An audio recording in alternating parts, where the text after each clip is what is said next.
अब हम लोग रेंज को समझते हैं। अब सभी क्वेश्चन का रेंज हम लोग देखते हैं कि किसका रेंज क्या होता है। रेंज का मतलब y का मान कहां से कहां तक हो सकता है। कभी भी बाबू अगर रेंज निकालना हो ना तो y को आपको राइट हैंड साइड तरफ लाना होगा और x को लेफ्ट हैंड साइड तरफ। अकेले x लेफ्ट हैंड साइड रहना चाहिए और y का टर्म किधर होना चाहिए, राइट हैंड साइड के तरफ। इसके बाद y का मान के बारे में सोचेंगे क्वेश्चन को देख करके कि इसका मान कहां से कहां तक हो सकता है, वही मान उस क्वेश्चन का क्या कहलाएगा, रेंज कहलाएगा। देखिए हम क्या कह रहे हैं बाबू, y का मान के बारे में सोचना है तो x को इधर ले जाएंगे, y को इधर ले आएंगे। बाबू y को जब इधर किए तो डिनोमिनेटर में आ गया। और हम लोग जानते हैं कभी भी कोई क्वेश्चन में अगर वेरिएबल डिनोमिनेटर में रहता है तो डिनोमिनेटर का मान कभी भी 0 नहीं होना चाहिए। यानी आपको वेरिएबल का वैसा मान कभी भी नहीं लेना है जिससे डिनोमिनेटर का मान 0 हो जाए।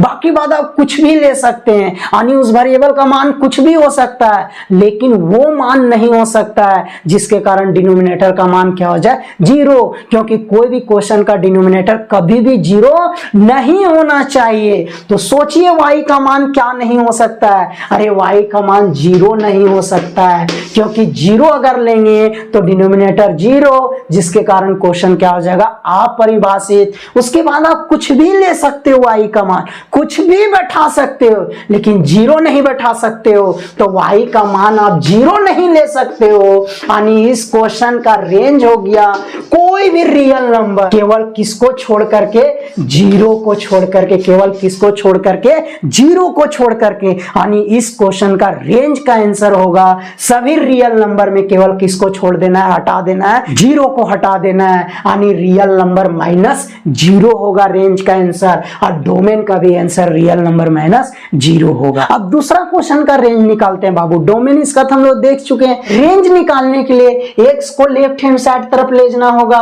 y को राइट हैंड साइड तरफ लाना होगा। चलिए करते हैं फटाक से बाबू। इसको इधर ले आए, x माइनस वाई बराबर 1/y, 1 को इधर ले आए बाबू, 1/y प्लस 1। चलिए लघुत्तम ले लिए, लघुत्तम ले लिए। देखिए ये आ गया बाबू, ये आ गया आपका x बराबर कितना आ गया, 1 + y/y।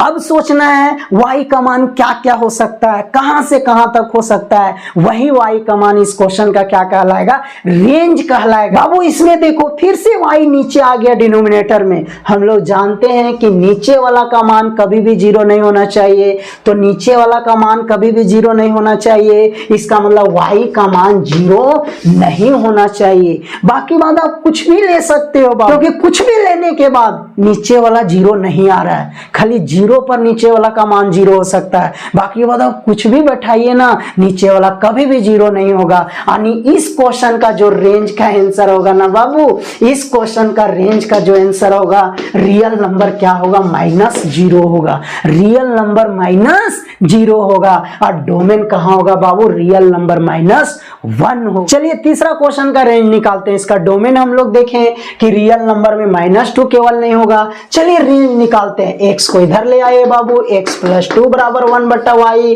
2 को इधर ले आइए, 1/y - 2। लघुत्तम ले लीजिए बाबू, आपका आ गया 1 - 2y भागा कितना, y। बाबू फिर इसमें y बटा में आ गया। कभी भी नीचे वाला मान 0 नहीं होना चाहिए। नीचे वाला का मान 0 केवल 0 के कारण आ रहा है, बाकी बात कोई भी संख्या कारण 0 नहीं आएगा। इसका मतलब y का मान 0 आपको नहीं लेना है। बाकी बात आप कुछ भी ले सकते हैं बाबू, कुछ भी y का मान ले सकते हैं। इसका मतलब इस क्वेश्चन का जो रेंज का आंसर होगा, सो रियल नंबर माइनस का होगा बाबू 0। रियल नंबर माइनस क्या होगा, 0। और डोमेन का आंसर कितना होगा, रियल नंबर -2। यानी इस क्वेश्चन का रेंज का जो आंसर होगा, रियल नंबर -0 होगा।